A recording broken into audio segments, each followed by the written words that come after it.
Hello friends, how are you. Welcome to SST की पाठशाला। और आज हम लोग डिस्कस करने वाले हैं ग्राम पंचायत के बारे में। इसके डिफरेंट फॉर्म्स, पंचायती राज सिस्टम में ग्राम पंचायत के बारे में जानेंगे, पंचायत समिति के बारे में जानेंगे और जिला परिषद के बारे में जानेंगे। इसके साथ साथ इससे रिलेटेड जो इसके फंक्शंस होते हैं, ये क्यों इलेक्ट की जाती है, ये किस टाइप की गवर्नमेंट है, इसको इलेक्ट कौन करता है, ये सारी चीज आज के क्लास में हम लोग डिस्कस करने वाले हैं। क्लास को स्टार्ट करने से पहले एक चीज हम लोग जानते हैं कि ये जो ग्राम पंचायत है, पंचायती राज सिस्टम है, ये लोकल गवर्नमेंट का पार्ट होता है। इंडिया एक फेडरल नेशन है। फेडरल नेशन का मतलब होता है कि जिस कंट्री में more than 2 level of government रहती है तो उसको हम फेडरल नेशन बोलते हैं। तो इंडिया जो है, क्या स्टार्टिंग में जब से हमारा कॉन्स्टिट्यूशन अप्लाई हुआ था तो उसी टाइम से फेडरल नेशन है या बाद में चल करके फेडरल हुआ, इसको आज की क्लास में हम डिस्कस करेंगे। और जो कंट्री ये फेडरल यानी कि more than 2 level of government वाली प्रोसीजर को फॉलो करते हैं वो एक फेडरल नेशन मानी जाएगी और इस पूरे प्रोसेस को हम लोग फेडरलिज्म कहते हैं। तो इंडिया जो है स्टार्टिंग स्टेज से यानी कि जब से हमारा कॉन्स्टिट्यूशन बना था उस टाइम से इंडिया फेडरल नेशन नहीं था। इंडिया का कॉन्स्टिट्यूशन जो है वो अप्लाई हुआ 26 जनवरी 1950 को।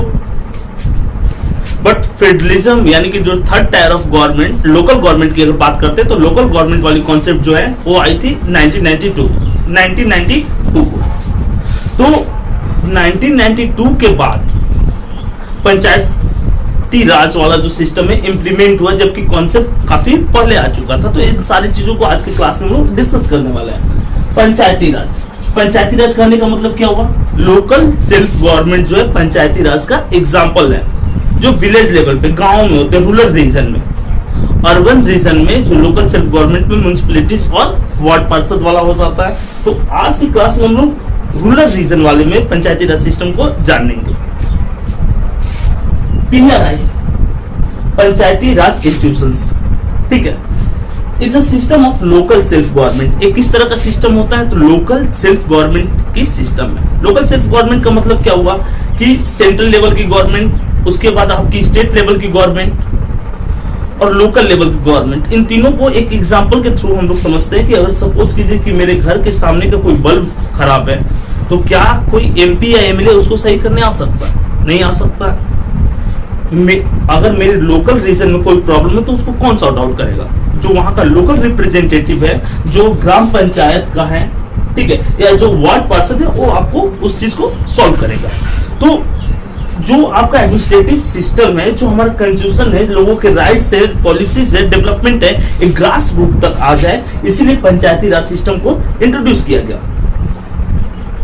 और father of Panchayati Raj system जो है बलवंत राय मेहता को माना जाता है, जो 1957 में रिपोर्ट प्रोवाइड की थी गवर्नमेंट को कि पंचायती राज में 3 टायर ऑफ गवर्नमेंट होनी चाहिए। विलेज लेवल में ग्राम पंचायत, फिर ब्लॉक लेवल पे पंचायत समिति होनी चाहिए और फिर जिला परिषद होनी चाहिए। तो Balwant Rai Mehta was known as the father of Panchayati Raj, ठीक है। पंचायती राज इंस्टीट्यूशन PRI का full form was constitutionalized through 73rd amendment act 1992। Amendment एक स्पेशल फीचर है हमारे कॉन्स्टिट्यूशन का। सपोज कीजिए कि कोई भी रूल अगर हम नया इंट्रोड्यूस करना चाहते हैं तो हम अमेंडमेंट के थ्रू कर सकते हैं। और ये अमेंडमेंट वाली जो पॉलिसीज है उसी कंट्रीज में ये अप्लाई होता है जहां की कॉन्स्टिट्यूशन फ्लेक्सिबल होती है, यानी कि मूड सा रिजिड कॉन्स्टिट्यूशन को में अमेंडमेंट वाली पॉलिसी जो है वो इंट्रोड्यूस नहीं होती है। तो 73rd अमेंडमेंट जो हुआ था 1992 में, और ये आपका कॉन्स्टिट्यूशन का 11 पार्ट है, इसमें इंट्रोड्यूस किया गया पंचायती राज को। जबकि 1959 में नागौर एक डिस्ट्रिक्ट है राजस्थान का, वहां पे पंडित जवाहरलाल नेहरू ने इस सिस्टम को इंट्रोड्यूस किया था। बट पूरी तरह से ऑथराइज्ड जिसमें सेंट्रल गवर्नमेंट का परमिशन इन एक पर्टिकुलर स्टेट में इंट्रोड्यूस कर देने से नहीं होगा। ये पूरी तरह से पूरे कंट्री में जो इंट्रोड्यूस हुआ वो 24 अप्रैल 1992 को हुआ था। कब? तो 24 अप्रैल 1992 को कॉन्स्टिट्यूशन का कौन सा पार्ट है? तो 11 पार्ट है। और अमेंडमेंट कौन से है? तो 73rd अमेंडमेंट है, ठीक।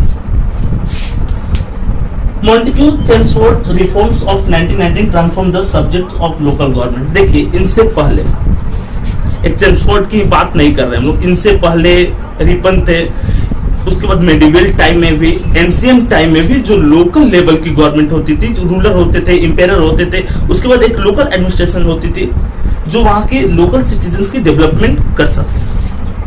तो अगर आप अच्छा से एडमिनिस्ट्रेशन करना चाहते हैं तो कोई भी पॉलिसी जो होते हैं वो इम्प्लीमेंट होनी चाहिए ग्रास रूट तक, और ग्रास रूट तक पॉलिसी को इम्प्लीमेंट करने के लिए ही थर्ड टायर ऑफ गवर्नमेंट यानी कि पंचायती राज की रिक्वायरमेंट होती है। आर्टिकल 40 इसको हम लोग कर चुके हैं डीपीएसपी में, directive principle of state policy में। आर्टिकल 40 जो है वो गांधी प्रिंसिपल का पार्ट है। आर्टिकल 40 में ग्राम पंचायत वाली जो प्रोसीजर है उसको इंट्रोड्यूस किया गया है, made a mention of panchayat and article 246 empowered. 40 में क्या किया गया था, मेंशन किया गया था, आर्टिकल 246 इम्पावर्ड होता है, और एक पूरी जो पंचायत, ग्राम पंचायत, पंचायत राज जो है वो आर्टिकल 243 का 1A से लेकर के O तक में डिस्क्राइब है, जिसमें डिफरेंट फीचर्स बताया गया पंचायती राज का कि इस फीचर को इस टाइम इंप्लीमेंट कर रहे हैं हम। वो कौन सा, तो आर्टिकल 243। देखिए क्वेश्चन यहाँ से पूछा जाता, अमेंडमेंट कौन सा था, 73rd अमेंडमेंट था। आर्टिकल किस आर्टिकल में डिस्कस है पंचायती राज के बारे में, तो 243 से लेकर के 243 तक। जैसे क्या होता है ए बी, एक पार्टिकुलर अमेंडमेंट उससे रिलेटेड जो भी आप चीजें चेंज करते हैं तो ए बी ऐसे करके इंट्रोड्यूस होता है। कब इंप्लीमेंट हुआ था, तो 24 अप्रैल, ठीक है, 1992 को। कौन सा पार्ट, तो 11 पार्ट में। तो सारे एमसीक्यू क्वेश्चन है, ठीक है, जो भी आपका कंपटीशन लेवल का एग्जाम है उसके लिए सारे एमसीक्यू क्वेश्चन है, ठीक है। और एक फेमस क्वेश्चन जो एसएससी में पूछा गया, who was known as the father of Panchayati Raj, तो बलवंत राय मेहता। तो एक्सप्लेनेशन इस पैटर्न पे हम लोग करते हैं ताकि जो क्वेश्चन है उसको कवर किया जा सके मैथ्स में, ठीक है। तो आप केयरफुली अगर इस वीडियो को देखिएगा तो जो भी टॉपिक आपका है इससे रिलेटेड उसको हम आसानी से कवर कर सकते हैं।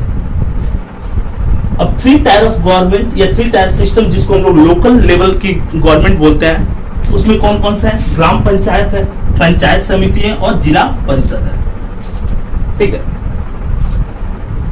तो ग्राम पंचायत, पंचायत समिति और जिला परिषद, तो एक किसमें, अगर इसकी इलेक्शन की बात करेंगे तो इसका इलेक्शन कौन कराएगा, स्टेट इलेक्शन कमीशन इसका इलेक्शन कराता है, ठीक है।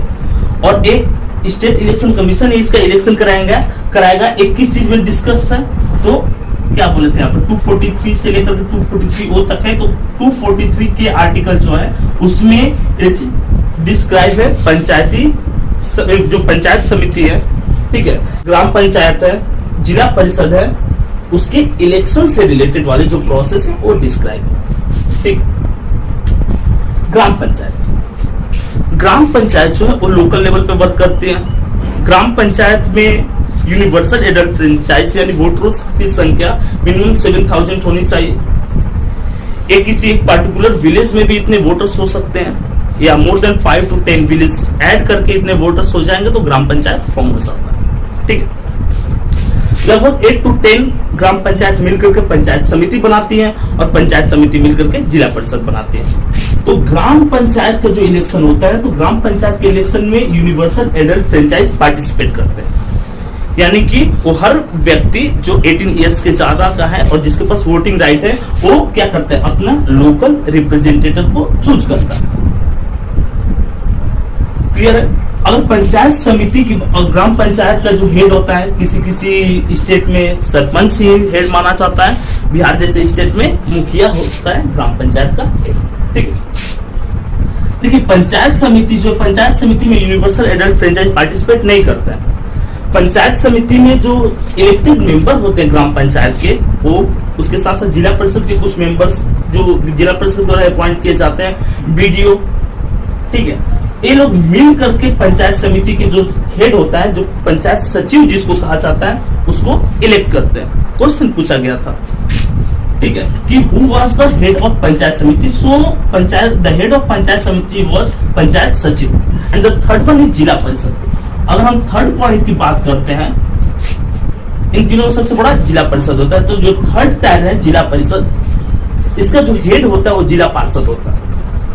पंचायत समिति मिलकर के जिला परिषद फॉर्म करते हैं, जिला पार्षद इसका हेड होता है। और इसी में से जो जिला परिषद, एक डिस्ट्रिक्ट में बहुत सारे जिला परिषद होते हैं, एक कॉन्सेप्ट ऑफ माइंड से हटा दीजिएगा कि एक डिस्ट्रिक्ट में एक ही जिला परिषद होगा, और ये जिला परिषद के जो रिप्रेजेंटेटिव होते हैं जिला पार्षद, ये मिलकर के अपने चेयरमैन को चूज करते हैं। क्वेश्चन यहाँ से भी रहेंगे कि यहाँ पे जो इलेक्शन वाला प्रोसेस है वो किस में डिस्क्राइब है, तो आर्टिकल 243 के में डिस्क्राइब है।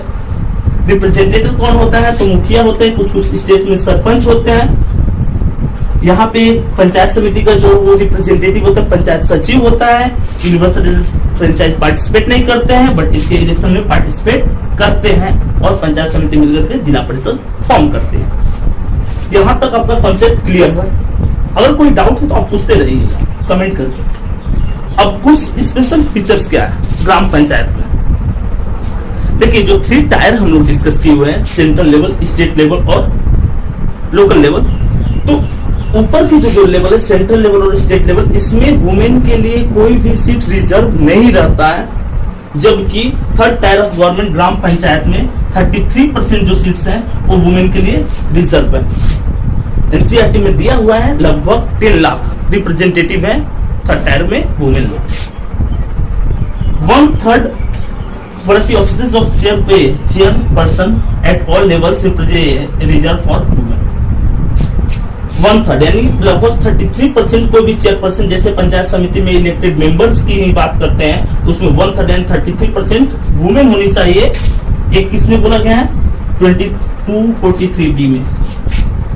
तो पंचायत समिति पंचायती राज से रिलेटेड जितने भी डिस्कशन है आर्टिकल 243 से लेकर वो तक के बीच में डिस्क्राइब है, ठीक है। और ये बोला गया है कि जो चेयरपर्सन रहेंगी रिप्रेजेंटेटिव रहेंगी वो आपकी लोकल लेवल से ही रहेंगी, ठीक है।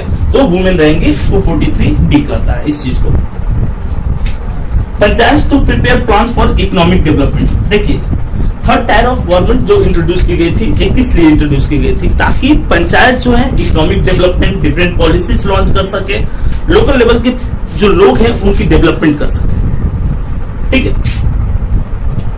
अब एक चीज तो है कि हम 3rd tier of government introduce कर दिए, लेकिन इसका जो सबसे बड़ा ड्रॉबैक है कि इसके पास मेजर पावर नहीं रहते हैं। मेजर डिसीजन जो है वो अलग अलग मेजर डिसीजन जो है वो सेंट्रल और स्टेट लेवल ही करते हैं। तो इसके पास टैक्स कलेक्शन पावर नहीं होता है, स्टेट इसको टैक्स देती है ताकि ये क्या कर सके, डिफरेंट फंक्शन कर सके। जैसे लाइक एग्जांपल की जो विलेज की नालियां हैं उसको बनवा सके, छोटे छोटे रोड्स बनवा सके, डिफरेंट पंचायत भवन बनवा सके, उसके लिए स्टेट गवर्नमेंट इसको फंड देती है। तो पहला इसका ड्रॉबैक है लैक ऑफ एडिक्वेट फंड, इसके पास प्रॉपर फंड नहीं होती है, जबकि सबसे ज्यादा वर्क इसी को रहता है। The interference of areas MP and MLA in the working functioning of panchayat truly function नहीं कर पाती हैं। जो इसके ऊपर वाले रिप्रेजेंटेटिव है MP और MLA, वो इनके फंक्शंस में इंटरफेयर करते हैं, जिसके चलते ये ट्रू फंक्शन नहीं कर पाते। Accountability arrangements remain weak, accountability arrangement जो है ये काफी वीक है, ठीक है। रिस्पॉन्सिबल अकाउंटेबिलिटी नहीं है एमएलए और एमपी की जैसी इसकी। और अगर हम बात करते हैं ग्राम सभा की, तो ग्राम सभा का मेन फंक्शन है वॉच करना। किसको वॉच करना, तो ग्राम पंचायत को वॉच करना कि ग्राम पंचायत प्रॉपर्ली फंक्शन कर रहा है या नहीं। इसमें यूनिवर्सल एडेड फ्रेंचाइज रिप्रेजेंटेटिव को चूज करते हैं, बट ग्राम पंचायत ग्राम सभा में जो मेंबर होते हैं वो वार्ड, जो डिफरेंट वार्ड इलेक्ट होते हैं वो वार्ड, उसके साथ साथ यूनिवर्सल एडेड फ्रेंचाइज। लेकिन जो ग्राम सभा का चेयरपर्सन होता है वो इलेक्ट किया जाता है स्टेट गवर्नमेंट के थ्रू, यानी कि ग्राम सभा का जो चेयरपर्सन होता है वो उसको इलेक्ट करने में यूनिवर्सल एडेड फ्रेंचाइज का कोई इंपॉर्टेंस नहीं रहता है। वो कौन इलेक्ट करता है, तो स्टेट गवर्नमेंट। लेकिन मेंबर इसके कौन होते हैं, यूनिवर्सल एडेड फ्रेंचाइज, उसके साथ साथ इलेक्टेड रिप्रेजेंटेटिव। तो इस तरह से जो पंचायती राज है इसका जो रूरल फॉर्म है वो आपका कंप्लीट होता है। इससे रिलेटेड आपको कोई भी क्वेश्चन हो तो आप कमेंट करके पूछ सकते हैं। टेलीग्राम पे भी हमारे ग्रुप को ज्वाइन कीजिए और उसमें किसी भी तरह का एसएसटी का डिस्कशन आप कर सकते हैं। उसमें आपकी हर डाउट को सॉल्व करने की कोशिश की जाएगी। दूसरी बात कि अगर आप एसएसटी में 100% लाना चाहते हैं, एसएसटी से रिलेटेड कोई भी डाउट खत्म करना चाहते हैं, तो हमारे ऐप को जरूर डाउनलोड करें, जो लिंक दिया हुआ है वीडियो के साथ ही, जिसमें हम लोग स्पेशल फीचर्स कुछ जैसे PDF, videos, chapter wise questions, quiz, ये सारी चीज करते हैं, ताकि जो ऐसा सिचुएशन बना हुआ है जिसमें कि आपका स्कूल नहीं चल रहा है इस पेंडेमिक के चलते, जनरली सारे स्कूल अभी बंद है, तो इस टाइम आपका एजुकेशन इफेक्ट ना हो, इसके लिए हम लोग भरपूर प्रयास कर रहे हैं। तो आप हमारे ऐप को डाउनलोड कीजिए और वीडियो देखते रहिए। एसएसटी की हर डाउट खत्म करने की कोशिश की जाएगी। चलिए मिलते हैं नेक्स्ट वीडियो के साथ।